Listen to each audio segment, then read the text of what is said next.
Good morning. আজকে সকাল সকাল উঠে দেখলাম আমার গাছে ফুল এসেছে, কারণ অনেক দিন ধরে গাছটায় ফুল আসার আমি অপেক্ষায় ছিলাম। তো একটু বৃষ্টি লাগার পরে এখন দেখছি ফুল হয়েছে। অবশ্য গত বছর এই গাছে অনেক ফুল ছিল। তো কিছুদিন বৃষ্টি ছিল, এখন চারদিকে ঝলমলে রোদ উঠছে। আর আজকে ভাবছি একটু বাইরে যাব। এই যে একদম ঝলমলে রোদ, আর পানি ছিল যেহেতু রাস্তায়, সেটা এখন নেই। আর আমার বাগানটা আজকে সত্যি ভালো লাগতেছে দেখতে। এই যে ওই সব গাছের পাতাগুলো এখনও নেই। এর ভিতরে আমার সোনামাটা উঠে গেল, ওকে একটু কোলে নিলাম। আর আমারও খুব ভালো লাগতেছে। সে আমাকে জল খাইয়ে দিতেছে। এর মধ্যে দেখি যে একটা দেশি মুরগি নিয়ে আসলো রান্নার জন্য। আমি কিছু খেয়ে তারপর রান্নাঘরে যাব। মুরগিটা কাটা হচ্ছে। আমাদের বাবু ও খায় মুরগি, ওকে খাওয়াই। ও বেশিরভাগ মাংসটাই বেশি ভালো খায় মাছের চেয়ে। আর আজকে চিন্তা করলাম দেশি মুরগির মাংসে একটা পেঁপে দিয়ে রান্না করব। আর এখানে পেঁপেটাকে কেটে নিলাম, তারপর পেঁয়াজ রসুন বাটা, গোলমরিচ বাটা, লঙ্কা বাটা, জিরা বাটা, আদা বাটা সবগুলো আছে।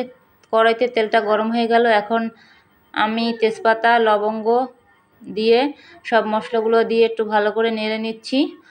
আর এরপরে আমি এই হচ্ছে আমি রান্না করতেছি।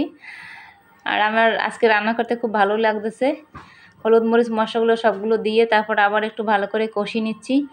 এরপরে ভাবছি মাংসটা দিয়ে দেব। আর এটা যত কষানো হবে অত মাংস ভালো লাগবে। আর তেলটা আমি একটু কমই খাই। তো এরপরে আমি মাংসটাকে দিয়ে দিলাম। এখন মাংসটাকে দিয়ে ভালো করে নাড়বো, তারপর ভালো করে কষাবো আস্তে আস্তে করে। তারপর একটু ঢেকে দিলাম। ঢেকে দেওয়ার পরে দেখি বাবু কি করে। তারপর আসলাম, এসে দেখি যে কষানো হয়ে গেছে। ভিতরে আমি পেঁপেটাও দিয়ে দিলাম। আর এখন অবশ্য খাওয়া যায়, মানে খাওয়ার মতো হয়ে গেছে। কালারটা খুব সুন্দর এসেছে আর গন্ধটা এসেছে দারুণ। আবার একটু ঢেকে দিলাম। এরপরে আমি গরম জল দিলাম, যেহেতু গরম জল দিলে মাংসটার স্বাদ ভালো আসবে, সেজন্য গরম জল দিলাম। আমার রান্নাটা হয়ে গেল। যে কালারটা কি সুন্দর আসছে। আর আমি এখনই গরম গরম ভাত নিয়ে বসে পড়লাম, যেহেতু আজকে আমি বাইরে বের হবো, সেজন্য খুব তাড়া। সবাই অবশ্য খাচ্ছি। এই হচ্ছে আমিও খাচ্ছি মাংস। আর অসাধারণ ছিল সত্যি, রান্নাটা বেশ ভালো হয়েছিল। আর পেঁপেটার একটা আলাদা স্বাদ ছিল, যেহেতু আমরা আলু দিয়ে খাই, তারপর পেঁপে দিয়ে মানকচু দিয়ে খাওয়া যায়। তো এরপরে আমরা রেস্টুরেন্ট নিয়ে তারপর আমরা বাইরে যাওয়ার জন্য রেডি হয়ে নিলাম। সোনামা তো খুব খুশি যে বাইরে যাবে অনেক দিন পরে। ঘরের ভিতরে আটকে থাকতে ভালো লাগে না। তো আমরা